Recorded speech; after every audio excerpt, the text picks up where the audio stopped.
अस्सलाम वालेकुम। मैं अमजदुल्ला खान, स्पोक्समैन एमबीटी।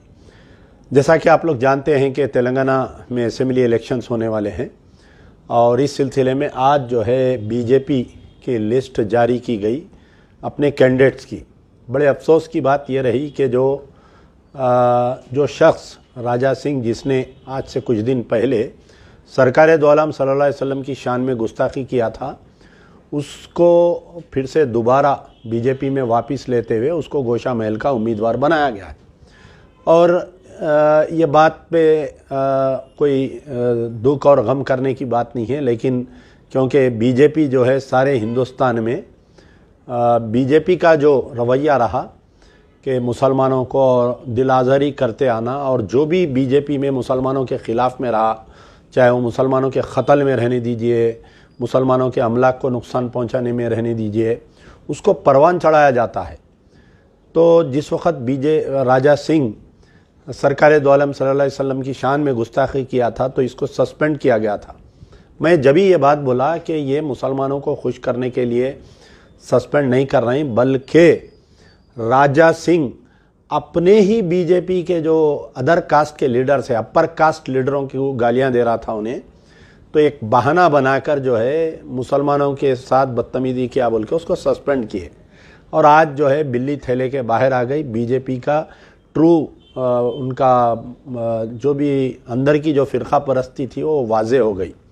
अब रही बात यहाँ पर जो है पिछले कई सालों से, पिछले 9 साल से राजा सिंह जो है मुसलसल मुसलमानों के ख़िलाफ़ में, या मुसलमानों की जो कुरान है उसके ख़िलाफ़ में, या मुसलमानों के पैगंबरों के बारे में, बुजुर्गान दीन के बारे में, और ख़ास तौर पर सरकार दो आलम सल्लल्लाहु अलैहि वसल्लम की शान में गुस्ताखी करते आ रहा है। और पिछले 9 साल से ये मैं ऑन रिकॉर्ड कह सकता हूँ कि जो हमारी केसीआर की सरकार है, के चंद्रशेखर राव साहब की सरकार, इसको बचाते आ रही है। कहीं ना कहीं जितने भी इसके ऊपर केसेस बुक किए गए, तेलंगाना पुलिस इसके केसेस को लैक ऑफ एविडेंस बोल के बंद कर दी। जहां पर पुलिस के आला ओहदेदार इसके केसेस में विटनेस थे, उन केसेस को जो है जो ऑफिसर्स विटनेस थे, अदालत में जाके वो लोग हॉस्टाइल हो जा रही, गलत बयानी कर रहे हैं वो लोग। तो ऐसा महसूस हो रहा था कि पूरे 9 साल में अगर राजा सिंह को कोई जिंदा रखा तो उस शख्स का नाम है केसीआर। और मैं चैलेंज ऑन रिकॉर्ड बोल सकता हूं कि केटीआर, इनके बेटे जो है, हर छोटे मोटे मसले पर ट्वीट करते। पिछले 9 साल में राजा सिंह की लपकुशाई के ऊपर, राजा सिंह की दिलाजारी स्टेटमेंट के ऊपर एक मरतबा भी केटीआर साहब ट्वीट नहीं किए। अब मैं चैलेंज कर रहा हूं, केसीआर अगर तुम वाकई सेकुलर है, और केटीआर तुम अगर वाकई सेकुलर है, तो मैं चैलेंज कर रहा हूं केसीआर को, अमजदुल्ला खान का चैलेंज है कि आप आओ गोशा महल से इलेक्शन लड़ो। आप कामारेड्डी जाकर एक मुस्लिम क़यादत को कमज़ोर करने की मत कोशिश करो, बल्कि आप गोशा महल आओ, आके अपना सेकुलर क्रेडेंशियल प्रूव करो। अगर केसीआर गोशा महल से लड़ेंगे, राजा सिंह इलेक्शन हार जाएगा, तो सारे तेलंगाना से फ़िरका परस्ती बंद हो जाएंगी।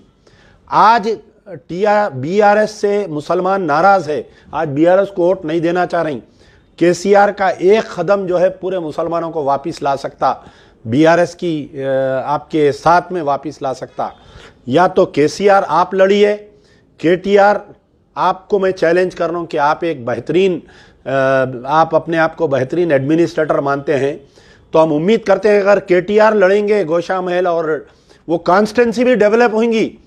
गोशा महल जो एक मिनी इंडिया है, जहाँ पर हर इंडिया के हर स्टेट के लोग वहाँ पर रहते हैं। अगर नहीं तो हरीश राव को लड़ाओ, ठीक है, तीनों भी नहीं लड़ना चाह रही। कविता कहीं से इलेक्शन नहीं लड़े, उनका नाम नहीं है बीआरएस लिस्ट में, कविता को लाकर लड़ाओ। सारे गोशा महल की खवातीन वोट देंगे, सारे लोग मुसलमान वोट देंगे, वन साइडेड वोट देंगे, 40% मुस्लिम वोट है।